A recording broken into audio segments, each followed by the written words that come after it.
Everyone, thank you so much for tuning in to another show of the Millionaire Network Marketer podcast. Today, I'm excited that I have Jeffery Combs with us. He is the CEO of Golden Masterminds, and he also runs his own podcast, More Heart Than Talent, and that's on Podomatic. So welcome to our show today. Thank you very much, Lisa. It's good to be on the call with you this evening. Awesome. Can you just tell us a little bit about you and introduce yourself? Yeah, my name is Jeffery Combs. I am originally from the Midwest.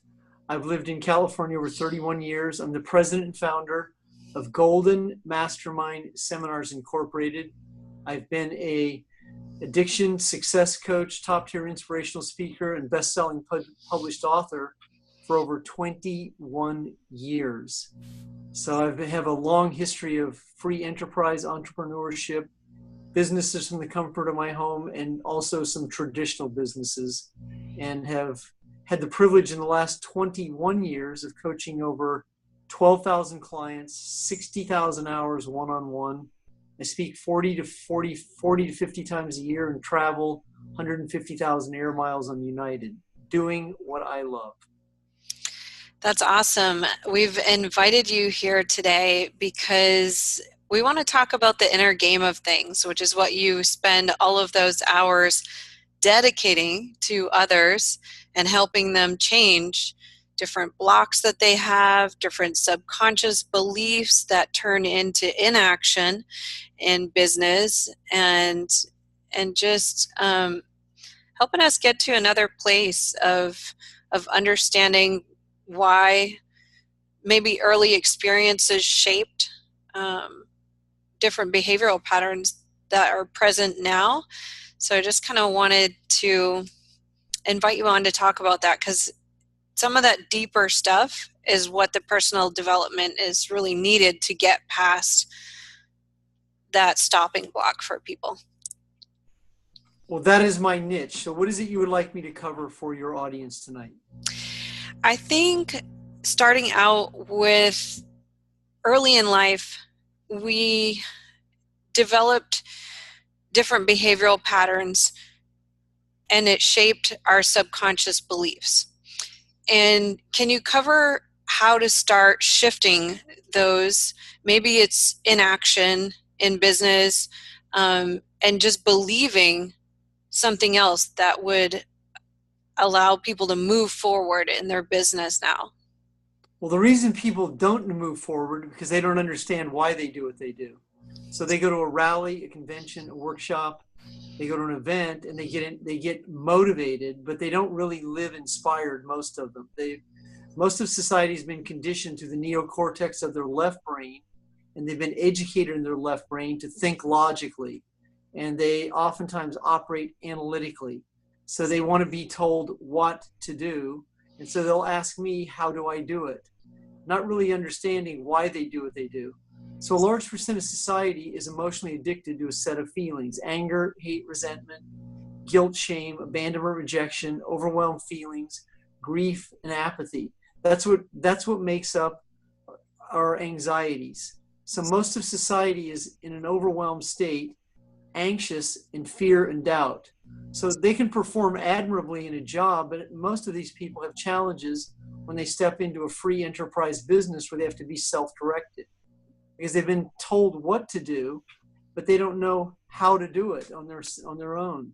And that's where personal development, self-improvement, recovery, any multitude of situations where they start to change a conditioned behavior. But if you keep doing what you're doing, you're going to recreate the same situation over and over to fulfill a neurochemical feeling you're emotionally addicted to. Now, what I assist people to understand is the events, because it's events that shape the feelings. If you can't separate your feelings from events, then you'll recreate the same situation over and over. One of the most misunderstood two words in the English language is let go. Now, in science, let go means separation from feelings of the events that shape an emotional addiction. And if you can't separate your feelings, then you'll just keep recreating the same situation over and over. This is the very reason that so many people don't advance from where they start. And then they get discouraged, disappointed, all the disses. Disappointment, discouraged, discredited, and then they quit. They quit because they never really engaged. I think there's people listening, and it's easy to not be understanding that you're stuck in some of those feelings, anger, apathy, um, continuing to attract the same thing. So what are some of the signs that that's occurring in your life, that it surfaces, that we could create some realization around? It's people coming to you saying, I keep attracting the same mate, or I keep attracting, or this always happens to me, or I always end up disappointed, or I always attract teammates that don't do anything with their business, or something like that. Doesn't it I'm always surface? worried. I'm worried all the time. Mm-hmm. So are you asking me how I assist people with this? How it manifests in their life, that they can create some more realization around it, to realize that that may be the thing that's holding them back. Well, the first situation that anyone would have to address is rigorous honesty. If you continue to live in denial, you'll recreate the same situation over and over, and then you'll keep saying, this always happens to me. But to interrupt an emotional addiction, it requires a commitment. You can't do this by being interested, and you can't do this by being overwhelmed. It requires a one day at a time commitment, a very relaxed commitment, where you start to integrate a new set of feelings and a new set of words. Words are law. So if you keep saying, I'm always overwhelmed. I coached a woman tonight she has her own social media business. And she constantly says, what I need to do, what I need to do, what I need to do, meaning that's a future tense statement with no commitment.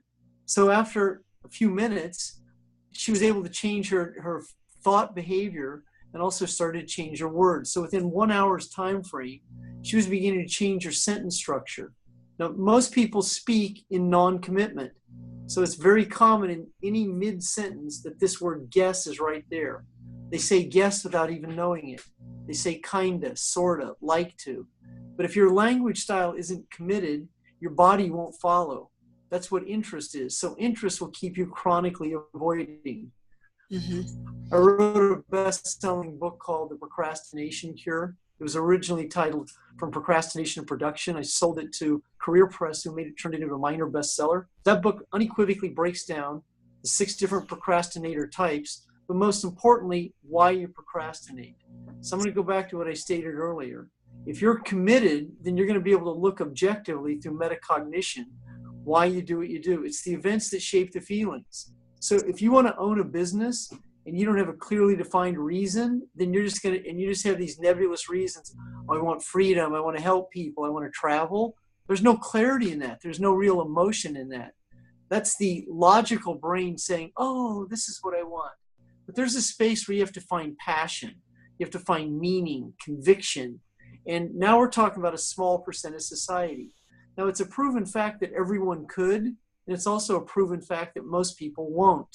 If you're watching this content or listening to this content, then it's within you to determine that that is me, that I can be one of those law of the few. You don't require a PhD. The only PhD required is maybe a public high school diploma. You don't require education. You require inspiration. So you must be, I am inspired enough and committed enough to change a behavior. That's not that difficult, but it's new. So if your self-talk continues to self-actualize difficulty, then you'll create difficulty and conflict to fulfill those feelings. But if you also relax and start to develop a new set of reflexes, then change is not only imminent, change is a choice. Change becomes a much easier endeavor than perceived, especially if you learn to let go. But if you continue to wrestle and fight, then you'll create conflict and attract people to fulfill those feelings. I think there was a couple things in there, and one of them is with your client that had the statements of I should type of language pattern. What's a more committed language pattern that you're teaching to articulate, not just a want, but I'm committing to? Well, you use the word commitment in your communication style. I commit to go to the gym today. I commit to spend 1 hour prospecting today. And not only is it committed, writing it down is one component, but you also, the simplicity of the transformation, a simple list, but it also requires preparation with execution.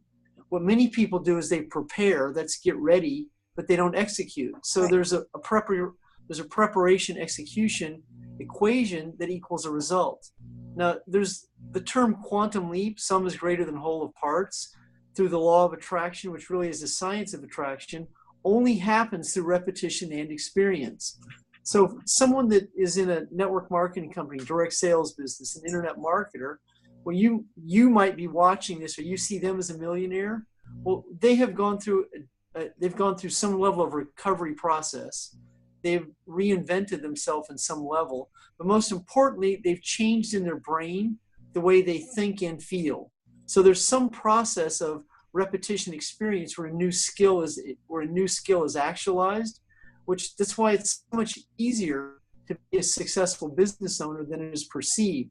The perception of the difficulty is what keeps people avoiding it, because the brain creates an outcome of pain. And so if you perceive a situation to be painful, then you will avoid it. That will be the solution that the analytical brain will create to stay emotionally overwhelmed. Now, once again, so the woman I'm assisting, your question is, I assist her with I am. I am committed tonight. I am going to bed tonight without being overwhelmed. So you break time down into an increment. But what many people do is they get so overwhelmed, they're ahead of themselves, now they can't perform. And they have so much anxiety about events that haven't happened based on the events that have happened. So they live in regret and anxiety. Regret the past, anxious about the future, can't perform in the present. Now, it doesn't take a special person. It doesn't take a unique person. It takes a committed person. Everyone could do it, but most people won't because they're not committed. They're interested.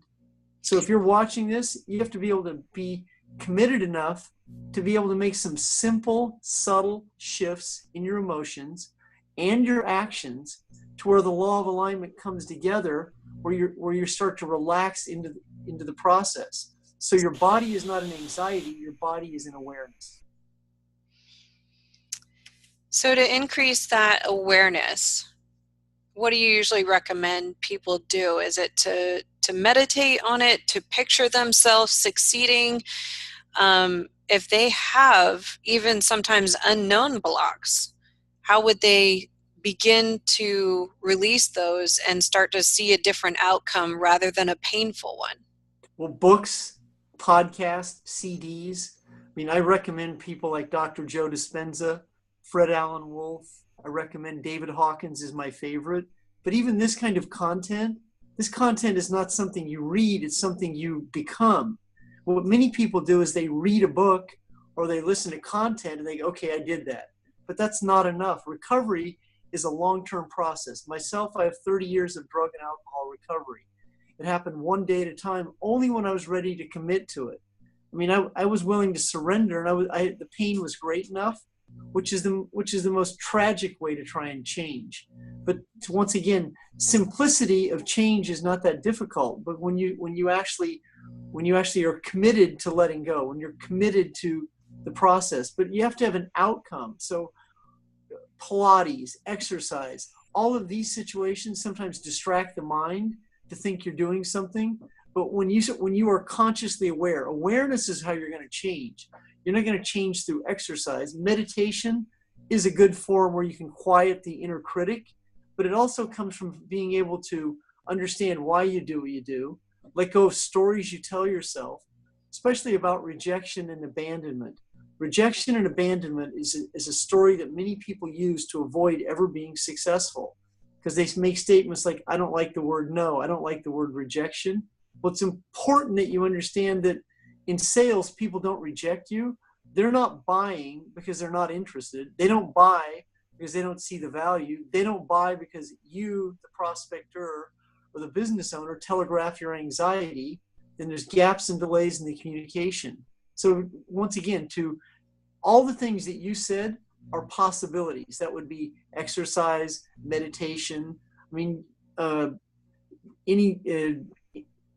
Any kind of content that will assist you to quiet your inner brain. But there's also a place where there's a place where you are ready.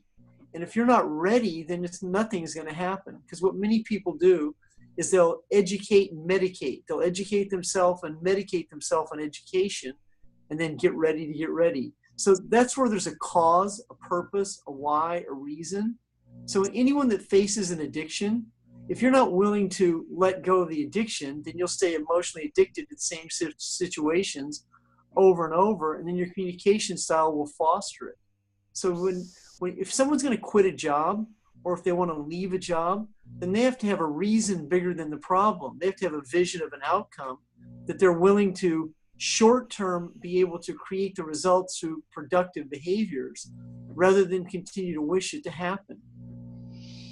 I think that's a valid, important point. And most companies, when that's one of the first steps, is they say you need to tap into your why. So when you consult with clients and you ask them, why are you doing this? And they're like, to help people, to make a difference in the world, to be of service. I want to be a millionaire. It may vary through that, and they think that's their why. But it really has to be more of an emotional attachment with it. How do they get to that place? They haven't really connected with the actual why. There's probably 4 more layers on the onion to get down to as far as the actual why that would drive action every day. Well, you're on a great point here, and here's what happens. So about a large percent of society has been molested, violated. They grow up in alcoholic homes. They grow up with single parents. Their parents don't show up to pick them up on a Saturday. So they don't really have a why. They don't really have a dream. They go to their first year of kindergarten, grade school. They get traumatized, picked on. They go into junior high, high school. 6 girls pick on them. I mean, this shapes a neurological condition, becomes a behavior, anxiety. So if you grow up in anxiety, your body's running your brain. So it's challenging to have a why when you're focused on survival. So if you're focused on surviving, then you're going to be an under-earner, underachiever. So along one day, all of a sudden, you find a network marketing company, a direct sales business, or you find a mentor, and you're like, oh my God. But you don't have any practice in a why. I mean, this is why. So Lisa, about 90% of my clients, I ask them, what's your reason? What's your purpose? What's your cause? I don't even like to use the word why because it's so overused. But typically when I ask these people, here's what happens. Sound comes out of their mouth followed by a preposition. Which is a sound, followed by a preposition, well. Now they're going to tell me what they think they're supposed to tell me so they don't get in trouble, make a mistake. Now, when I take people to the bottom of their addictions, I take them to why they don't have a why they haven't dreamed. And then dreaming is permission-based. Society is not going to give you permission. Society wants you to stand in line at the pharmacy, wait on the blue pill, red pill, and take a college loan at 8% interest, buy a home you can't afford, and make the house payment so you can die in mortgage debt and liability debt. That's the American way. Now, if you want to step out of that, then it's going to be your responsibility to dream. You can do that in meditation. You can do that in the shower. You can do that with a dream board, but it has to be emotional. Dreaming isn't logical. You don't win a sporting game logically. You win a sporting game because you commit to it. It has meaning to you. It has purpose. So this is why so many people fail in business, because they don't have any passion for it.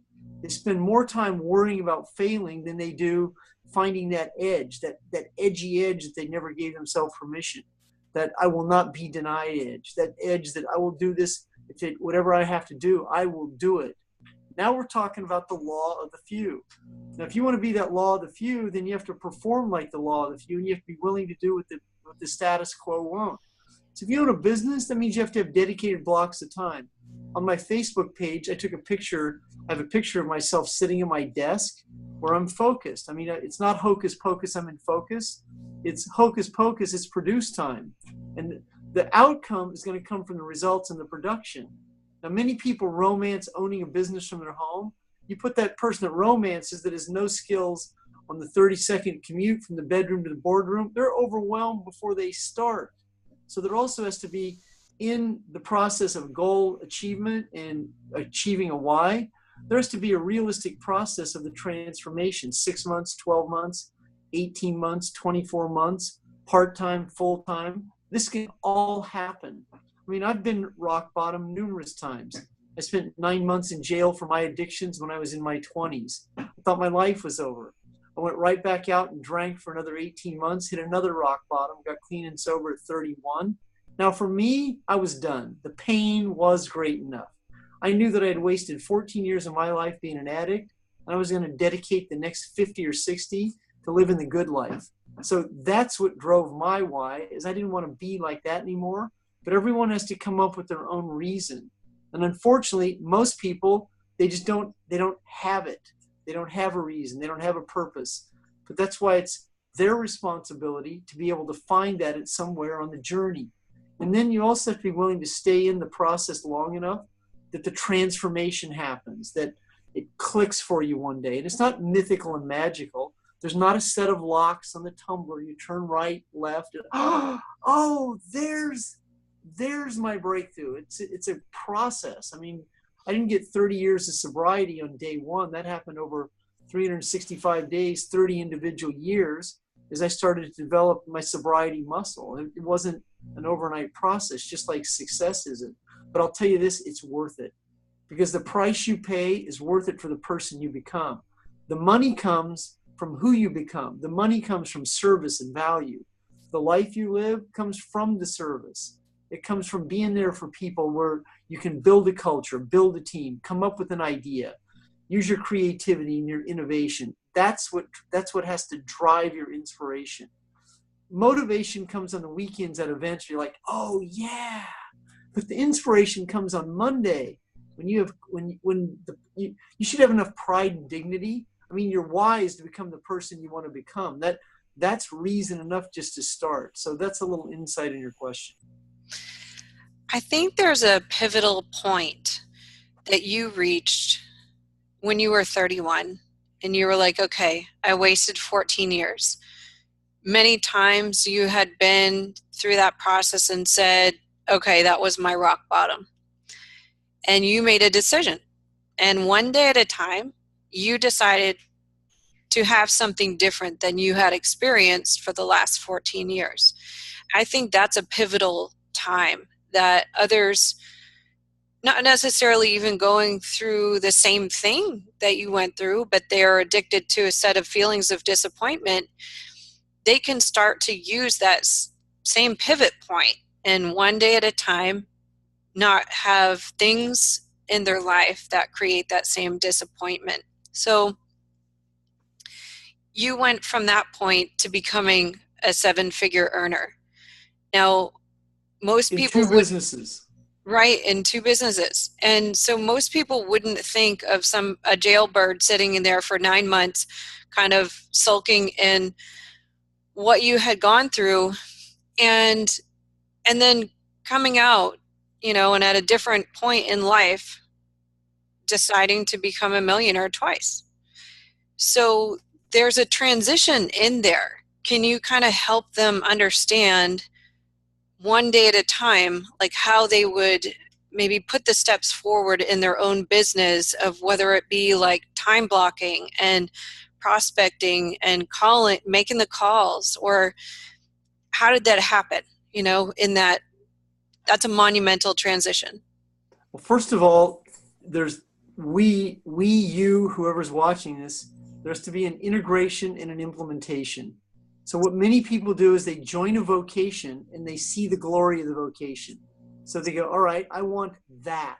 I want to be that person.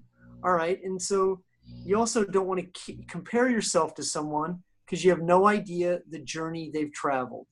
So when you see someone that's successful now, they paid their $10 at the door in the journey. They may have already devoted $8.75 to that $10. But if you're at your first dollar, then you have to have dedicated blocks of time to learn the craft. And whatever your vocation is going to have a certain set of skills that it's going to be your responsibility to master those skills. If you're in a business that requires sales, branding, marketing, culture building, well, you don't want to overwhelm yourself because there's really some simple steps to start. So the common denominator, if you own a direct sales business or you have an internet marketing business, you're going to require exposure, leads, and then transactions. So that means you have to expose your business and yourself. You have to get beyond this whole, I'm not sure if I can put myself out there and be vulnerable context, because it's 2018. If you don't have a Facebook account, you're not on LinkedIn, you're not on Instagram, you're not using social media, then you're a dinosaur, because it's a new way of life. I mean, it's a fast world. Money gets paid quickly. It's going to be your responsibility to learn some of those skills. And you don't have to be an internet marketer to do this, but you still have to be able to have communication skills where you can ask people a series of questions in a relaxed process, so you can establish if you have a qualified buyer. Now, to be able to do this, you can't do this by winging it. You can't just waltz out into the world and go, oh, all right, I'm going to go to the mall and meet some people. And, I mean, that's a possibility, but you'd require a system to do this. Now, my friend Todd Falcone, you interviewed him. Yes. He and I go back to 1995 or 1996. I met him back then when he had an afro like this. And so he and I are very skilled prospectors. But it came from this: repetition and experience. A relaxed system to interview someone, to qualify them for product benefit and feature. This can be done an hour at a time. This can be done a day at a time. You can also occasionally borrow time from areas that don't serve you on a lunch break, 15 minutes here and there. But I don't really suggest that. I suggest, I mean, it's possible, but I suggest that if you're going to own a business, that you have your evening planned out before you get home. Here's what happens to most people, Lisa. They romance a business, they have a job, they have rush hour traffic, they have kids, a dog, and a husband. They get home at 5:30, 6:30, and they go to the gym first. They work out. I mean, no. You should have worked out in the morning. You should have worked out on your lunch hour. You don't work out at 5, 6, 7 o'clock at night and then make dinner for the kids and do homework and it's 9 o'clock and think you're going to be a millionaire. You have to have dedicated blocks of time to be the millionaire you're going to become. That happens when you're a thousandaire or you're sucking air. But if you don't have a plan to succeed, you have a plan to fail. And it really comes down to that. I've coached 12,000 clients, 60,000 hours, numerous women with 2 and 3 kids who've GID, got it done. I've seen them. I have a woman named Diane Hunt who's doing it right now, a woman named Brittany Cara, 3 kids, moved up to Buellton, California. Her husband's a firefighter, multiple 5-figure income earner. I have a woman, 3 kids, single mom, $20,000 a month, went through a challenging divorce, Bridget Bartley, Spartanburg, South Carolina. And so there's more to it than I just did it. Well, they didn't just do it. There was some level of planning. And here's a perfect example. My client, Diane Hunt, she committed to quitting her job in a calendar year. She unequivocally committed to me and asked me to assist her with her accountability. Now, I'm not her accountability partner. I'm accountable for the time she hired me. So in that time she hired me, I assisted her to create clarity and a realistic day when she was going to quit. But for her to quit, because she could have quit today, but she wanted to quit with a certain amount of money. And so we did this over a 12-month period where she dedicated a minimum of 1 hour a night at a structured time, at a dedicated time. As a matter of fact, she closed 3 sales today. But this started 3 years ago with me. So she dedicated the time, delivered the energy, started to create the results, quit a $50,000 part-time year nursing job, replaced her income. So it is possible, but it's also, you have to be able to actualize and be able to conceptualize the outcome of it, and then do it systematically a day at a time. So with something like that, she approached you a year ago. What would a plan, 2 years ago, what would a plan for her look like to accomplish that? Like 1 hour a night. Like, people listening to this must be like, I don't know if you can replace your income with 1 hour a night. So what would one need to do in that 1 hour? That was her starting point. That was her starting point. And the first thing she had to do was stop crying. Because in my coaching, my clients cry, usually because I dig deep into cause and effect, and I reached the point where the event shaped their feelings and keep them overwhelmed. So some of the first situations she had to do was she had to get organized. She was too overwhelmed to ever really succeed in the state she was in. So I assisted her to have a better understanding of what that would look like 1 hour a night. And the 1 hour a night or the half hour a night, it's not so much the time, it's the production. Because you can set for an hour a night and listen to a podcast, listen to a team call, but there has to be production time, results time, transaction time, money movement time, three-way calls with teammates, whatever your vocation requires, there has to be production time. And that production time can be compounded once you begin to relax into it. But you cannot avoid it and expect to ever succeed. I coached a woman recently and she said, "This is my year." And I said, how many phone calls did you have today? Was the sound. How about yesterday? Monday, When was the last time you had a call? December 23rd. See, this is what many people are. They're delusional. They live in denial. They don't have a plan. They don't have action, and they don't create a result. It's a three-tiered process: plan, action, result. Then there's all the other components: leads, branding, marketing, creating the brand of it all. But there has to be a starting point. So you can't avoid and succeed. It just does not happen. That's why there is a commitment. So you have to overcome your anxieties. What many people do is they have a story so big they can't start. Then they're going to get around to it after Memorial Day, after 4th of July, after Labor Day. Well, then all of a sudden it's 2018, baby, and it's see you, chief, because it's the end of the era. It's now 2019. Action starts tonight. Before you go to bed, you commit to whatever action you're going to commit tomorrow, and you follow through on it. Simple ones. You start by making your bed. If you don't make your bed, you've screwed your day up before you start. That's what many people do. They start their day out rebelling. Oh, well, I'm going to get in it tonight. Well, that's that's so half-assed. That's what so many people do. They fail from the outcome, from the start, and then their whole days end up like that. No, you have pride and dignity about who you are. If you don't, you should be able to look at that bed and go, task well done.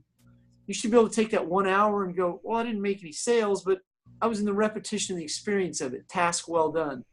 You have to stop criticizing yourself.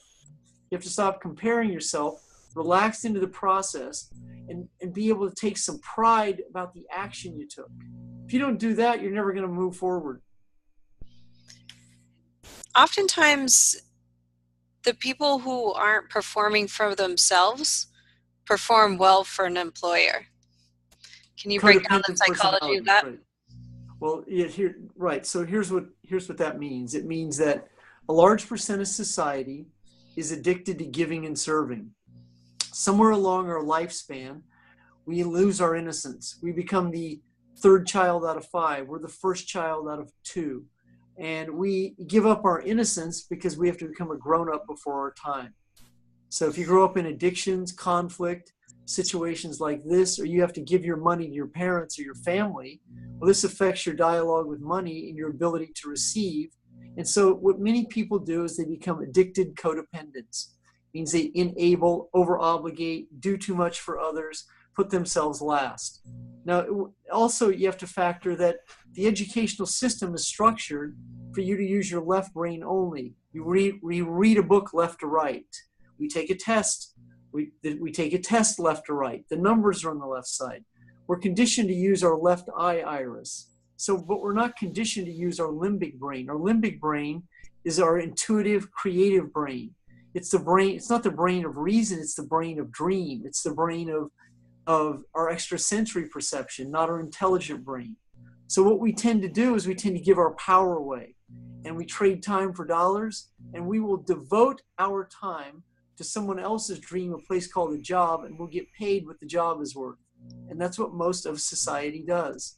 I've seen great employees completely do not very well in their own business because it's out of their comfort zone. But once again, anyone can change. So there's a book called Codependent No More by Melody Beatty. It's a handbook of free enterprise. Chapter 5 is on detachment. It's a great book that will give you great insight into cause and effect. And it breaks down who a codependent is, and you'll see yourself in practically every one of the traits. I think that's a great resource. Also, a great resource that you recently wrote was your book about anger. And that's an important topic because really anger can be covert in that it's like just underneath the surface, and a lot of people are unaware that they may even be angry, but it just comes out even like passive aggressively. Can you just tell us a little bit about the concept of your book and um, where it shows up sometimes in the uncovering process of your client's anger? Well, let's look. Let's go. Great questions, by the way. Let's go back to emotions. So, emotions create anxiety. Certain emotions. So, anger, hate, resentment, guilt, shame, abandonment, rejection, overwhelmed feelings, grief, and apathy.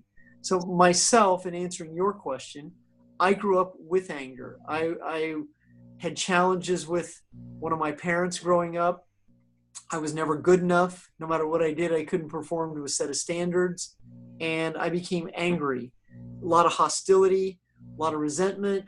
So, this is what fueled my addictions. This is what methamphetamine, cocaine, heroin, and alcohol. I could never seem to drink the edge off. Barbiturates would make me high. I mean, it had an adverse reaction on it because of that unresolved anger that I lived in. You also brought up good points that a lot of anger is covert. A lot of the a lot of the really nice people in society that over obligate, do too much, sometimes they're the angriest people because their anger is passive. So these are people who eventually become passive aggressive.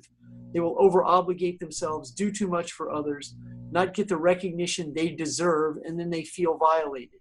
So it's a very common commonality. Anger is a very interesting emotion because it calibrates out at the highest level of energy of all emotions, because you can actually succeed in sports in anger sometimes. You can turn on your anger. In combat, you can be angry sometimes and create a victory. But it's not, anger is not attractive, and it alienates people.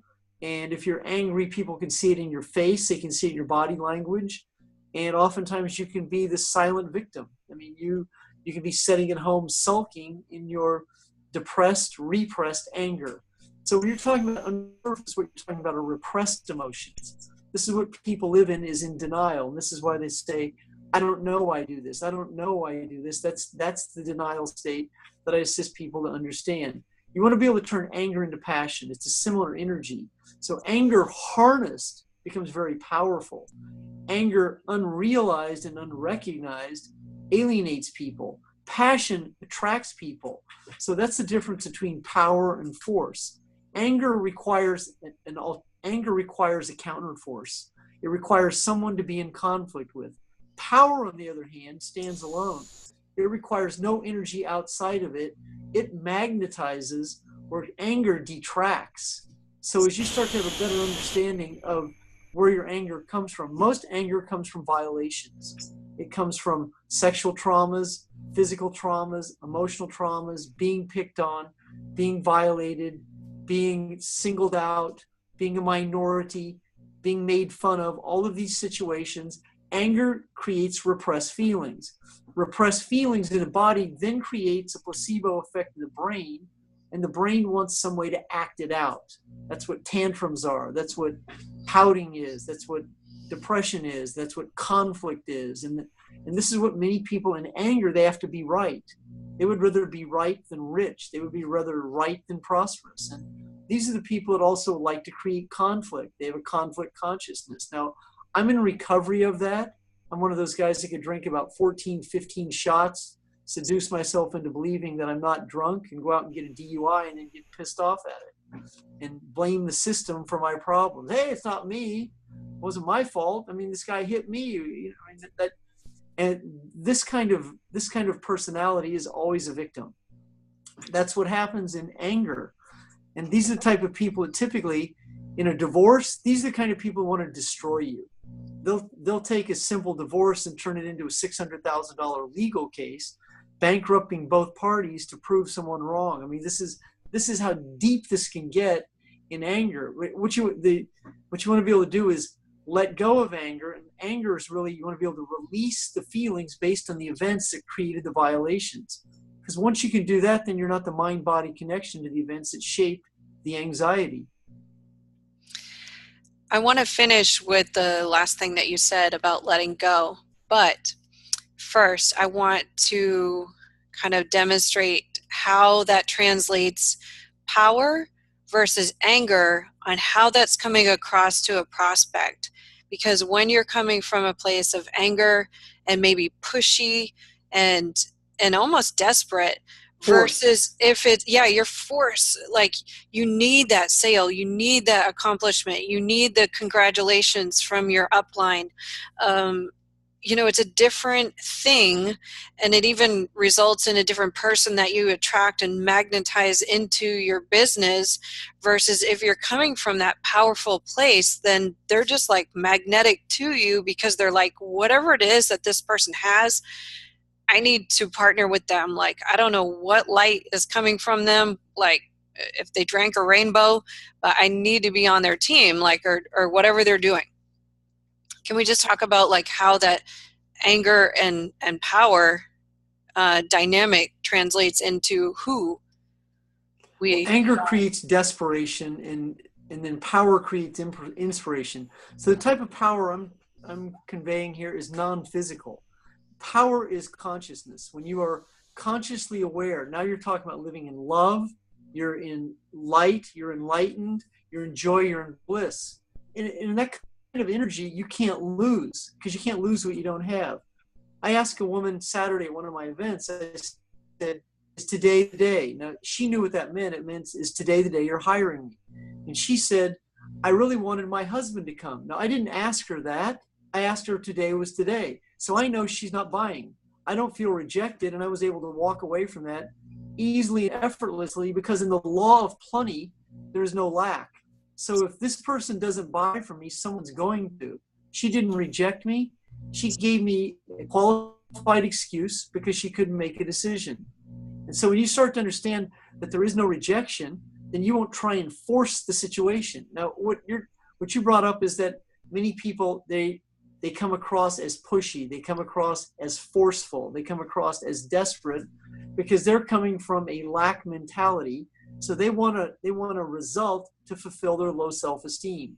So if I get this, then I feel better about it. So they're actually engaging in the whole process for the wrong motive. They're not coming from value, they're coming from desperation. Same thing happens like around convention time. Leaders who aren't really evolved go, how do I get my team there? And if you don't go to the event, then you're not teachable. And so they use scare tactics rather than they don't use persuasion skills. And if you're going to sell, you have to understand that why people don't buy, not why they do buy. They don't buy oftentimes because they can't decide. They don't buy because they're not interested. They don't buy because they're not committed. They don't buy because they're not educated. And it's your responsibility to understand, is this a qualified buyer? That is done by asking questions, not by talking and forcing and overselling and being desperate about the situation. I mean, when in the law of plenty, you learn to walk away from situations that aren't favorable, because in that kind of let go energy, then a space gets filled. But when you hold on to something, that space is held on to. So that means that space the right person cannot show up in that space, because you're attached to a result. When you let go of the result, this is when you come from delivering content and delivering value, and you're able to create on command, you're able to sit down and write content that's valuable, and rather than go, oh my God, I've got writer's block, I have to write something to get someone. Well, that's when you get no likes, no looks, no one says anything, and then you're staring at your post going, how come no one's watching this? Well, that's because you're attached. So and detachment has more than one meaning. It means you're able to detach from a result, knowing that results are coming. That's not a trick, that's a fact. And so that means sometimes you have to play the game for delayed gratification. So you may not get a result today, but you have to know that as you develop your skills, your mindset, as you stay more in a recovery process, that you don't relapse back into unresolved anger, that someone's going to show up, because your magnetism changes. Your magnetism comes from conscious awareness. It doesn't come from your brain. It comes from your abdomen. It comes from your body. It comes from what you emanate, not what you think. So you can't think someone into this. You got to relax and emanate love, joy, bliss. enlightenment, prosperity, reciprocity. That's the science of attraction. Once you understand that, that's when they show up. That's when you have a quantum leap. 2 plus 2 equals 16, some greater than whole of parts. Now that happened to me, Lisa, in 1996. I was $100,000 in credit card debt. In 1997, I have a $500,000 year. It's because everyone that I was looking for in 7 years showed up in 1. I think that gives people a lot of hope that when the shift happens to enlightenment and love and joy instead of the underlying things that have been felt for a long time, is just starting to let go of that. And that's what I wanted to really wrap up on. We've danced around the term letting go, but a lot of people don't know the how to of it, and the left brain alludes to, how do I do something? It's scientific that most blog posts that have a how-to in it get clicked on because people want to know how to do stuff. So if it's the person listening, they're like, well, letting go sounds nice, but it sounds just theory. It's not. Letting go is a skill. It's an absolute skill practice daily, one day at a time. It's not something you just do. It's a practice skill. First of all, letting go begins with the breath, because once you take an abdomen breath and you like a short breath syndrome, most people breathe here, and then the elastin in the brain is very tight and constricted. And if you're in fight or flight, your body's like this. You're tight like this. But when you letting go begins with the breath, and you abdomen breathe, your body drops down here. Your spine aligns differently. Rather than being like this, where you're constricted, now you're expanded. So that's the first situation you do. Practice a longer breath. Followed by, you can use an affirmation, release. You're telling your brain to release. Now, once again, affirmations without a belief are a wish. Affirmations with a belief become a reality. So once you begin to speak into existence, knowing that you're capable of this transformation. And then also you have to be consciously aware. So if someone wants to be in conflict with you, you have to be aware enough that you're not going to engage in that conflict, and you're going to let go of being right. You have to be able to do that in the moment. And when you're communicating with someone, you have to be present and be focused, not be ahead of yourself trying to think of what to say and what to do. You have to let go of the outcome. Letting go in science means the ability to separate a feeling from an event that shaped an emotion. So if you have anxiety about being rejected, you have to let go of the outcome of being rejected before it happens, and understand in conscious awareness that a prospect is not going to reject you. They're not going to violate you. They may not buy from you, but that doesn't mean they're rejecting you. So that means in letting go, the perception of an outcome has to be changed for you to be able to create a different neurochemical response in your body that will secrete dopamine rather than cortisol. So when you hold on, you're virtually creating the outcome you don't want to have happen to fulfill your disappointment. When you let go, you create a space. Now, letting go is non-physical. It's emotional. It's not linear. It's not analytical. It comes from the limbic brain, not the analytical brain. It doesn't come from reason. It's not reasonable to let go. Because if someone violates you, there's the eye for the eye theory in situations like this that people hang on to because we want to get even. We want to prove them wrong. We want to show them up. Well, that's a waste of energy, because when you hold on to that, you're going to magnetize people to reality of similar energies to fulfill your feelings. Now, when you let go, it doesn't happen overnight. But when you let go, so when I let go of drinking, I had to let go of the association what drinking got me.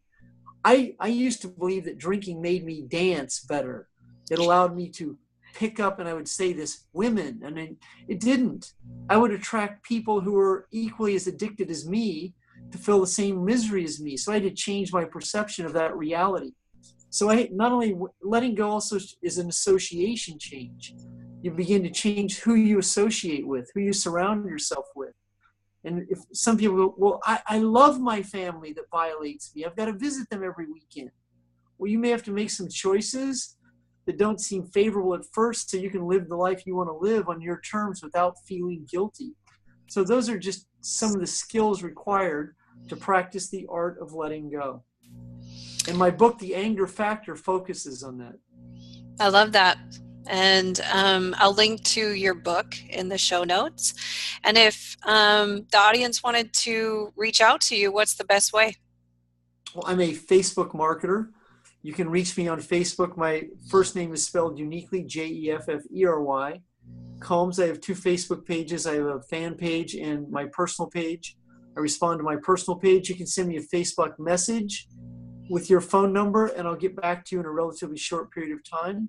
And I want to thank you for being on your call. You're a first-class interviewer. I appreciate what you are doing for the entrepreneurial and free enterprise communities, for hosting this podcast, and also some of the great interviews that you've conducted. I know some of them, and I commend you for what you're doing for that community. Thank you so much. And thank you for your time today. We really appreciate it. We know you had a long coaching day and you still poured into the listeners and, gave some really insight on the inner game, because that's really where some of the monumental shifts happen. I know that some of your coaching clients have gone from, just only a couple $1,000s a year to $1 million. And it's possible you've gone through it a couple times yourself. So I think once people can just realize the power of mastering the emotions and how to let go, and you've created some great content or resources around that. So I'll link to that in the show notes as well. Thank you, Lisa. I know you're going to be going on a great journey. So I know that you really deserve that, and have a great 2018. Thank you.